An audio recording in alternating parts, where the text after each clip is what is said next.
महाराष्ट्र के अहमदनगर जिले के अंदर मौजूद है एक छोटा सा गांव। इस गांव में हर पूर्णमासी की रात में एक ब्रह्म राक्षस घूमने के लिए आता है और समय समय पर लोगों को अपना शिकार बनाता है।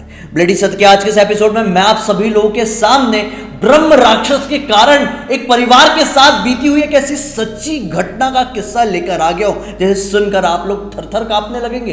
रात में घर से बाहर निकलने से पहले 50 बार सोचने लगेंगे, क्योंकि ये ब्रह्म राक्षस ऐसा हैरान कर देने वाला खौफनाक राक्षस, खौफनाक जीव होता है जो एक बार आपके ऊपर नजर डाल ले तो आपकी मृत्यु होना निश्चित है। ब्लेडी सत्य के आज के इस एपिसोड में मैं आप सभी लोगों के सामने कुछ ऐसे तरीके भी बताऊंगा कि कभी आप लोगों का सामना ब्रह्म राक्षस से हो जाए तो आप उसे कैसे पहचानेंगे और कैसे उससे बचकर बाहर निकल पाएंगे। ब्रह्म राक्षस चीज क्या होती है पहले डिटेल में समझ ले, हल्का हल्का सा, पहले से जुड़े हुए तो जानते होंगे, ऊपर ऊपर से बताता हूं। ब्रह्म राक्षस दरअसल ऐसे जीव होते हैं जो कि श्रापित होते हैं। अपनी इंसानी योनि में वो ब्राह्मण हुआ करते थे, लेकिन वो ब्राह्मण होने के बावजूद ऐसे ऐसे दुष्कर्म किए हुए रहते हैं जिसकी वजह से उन्हें श्राप मिल जाता है और उसी श्राप की वजह से ये लोग राक्षस योनि को पा लेते हैं, यानी ब्रह्म राक्षस बन जाते हैं। और ब्रह्म राक्षस बनने के बाद ये लोग अपना शिकार बनाना शुरू कर देते हैं। आइए अब कहानी को समझते, कहानी को जानते हैं। ये वाकया है सन 2011 में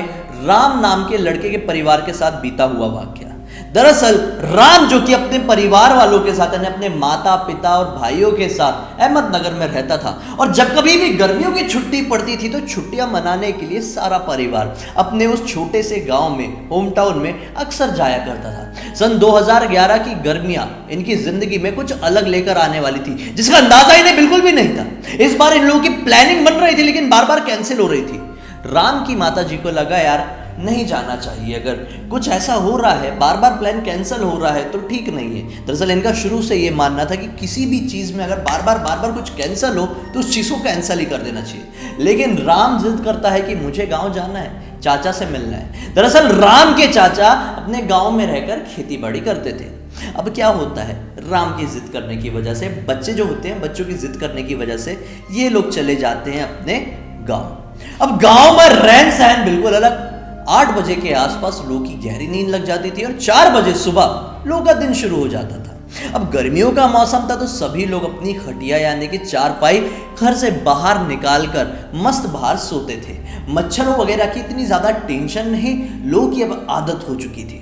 अब क्या होता है, ये लोग भी रात के 8 बजे के आसपास इस रात को अपनी चारपाई बाहर निकालते हैं और सोने के लिए तैयार हो जाते हैं। सुबह के 4 बजे राम के चाचा को अपने खेत में जाकर हमेशा पानी देना होता था, तो इसी वजह से सब लोग एग्जैक्टली 8 बजे के आसपास गहरी नींद में चले जाते थे। अब सब लोग सोते तो हैं, लेकिन लगभग 12 बजे के आसपास मुर्गा भाग देता है। मुर्गे की बात की वजह से राम के चाचा की नींद खुलती है, किसी और की नींद नहीं खुलती है। राम के चाचा को लगता है कि रात के 12 नहीं भाई, सुबह के 4 ही बज चुके हैं। ये घड़ी नहीं देखते हैं, मोबाइल वगैरह कुछ नहीं देखते हैं, क्योंकि डेली इनकी नींद मुर्गे की बांग की वजह से ही खुलती थी और 4 बजे के आसपास से वो मुर्गा भाग देता था। लेकिन ना जाने क्यों आज रात के 12 बजे दिया था।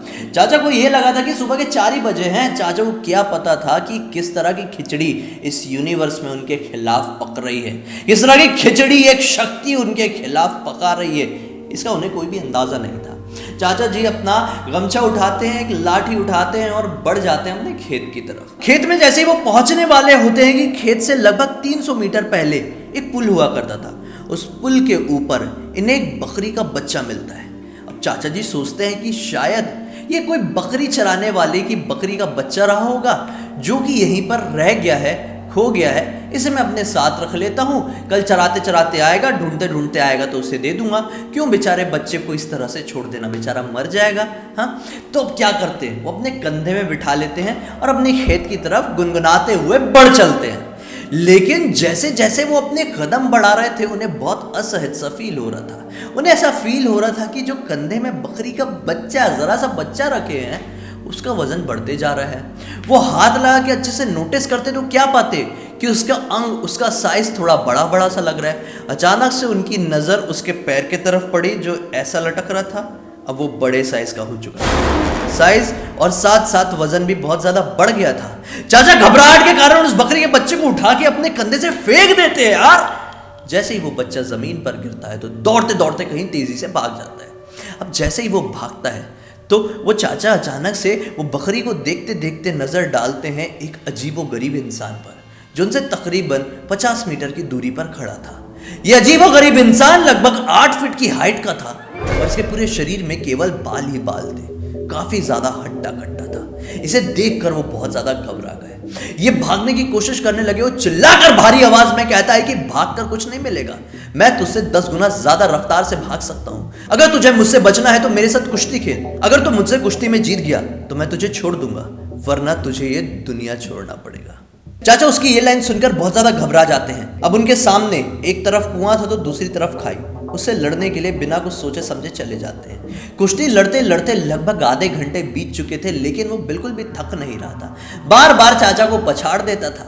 चाचा बहुत ज्यादा थक चुके थे, उनकी सांसें भर गई थी। उन्हें समझ में नहीं आ रहा था कि अब तक उजाला क्यों नहीं हो रहा है, सूरज की थोड़ी सी भी किरणें क्यों नहीं पड़ रही है। बिल्कुल भी ब्लैंक थे। और फिर लड़ते लड़ते अचानक से वो उन्हें अपने चंगुल में फंसा लेता है और जैसे उनकी सांसें रुकने ही वाली थी कि वो अचानक से भैरव बाबा का नाम लेना शुरू कर देते हैं और बस एक ही चीज रटते जाते हैं कि भैरव बाबा मुझे बचा लो, भैरव बाबा मुझे बचा लो। जब वो जोर से एक बार भैरव बाबा का नाम लेते हैं तो अचानक से वो पकड़ ढीली हो जाती है। चाचा की जैसी हल्की सी आंखें खुलती है तो ये पाते हैं कि वो तेजी से दूसरे रास्ते की तरफ भाग रहा है। चाचा उसे देख ही रहे होते हैं कि अचानक से उनका विजन धुंधला सा होता है और वो बेहोश हो जाते हैं।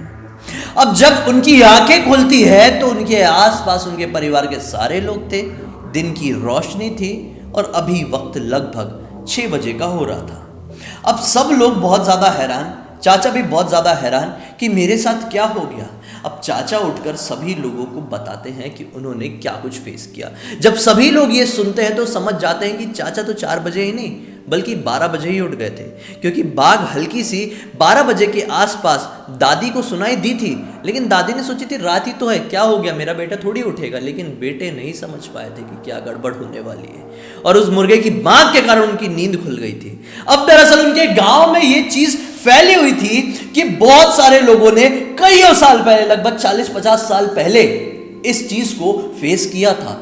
8 फीट के लंबे लंबे बालों वाले आदमी को फेस किया था जिसके पूरी बॉडी में बाल ही बाल थे। इसका हुलिया हूबहू उसी की तरह मिलता जुलता था।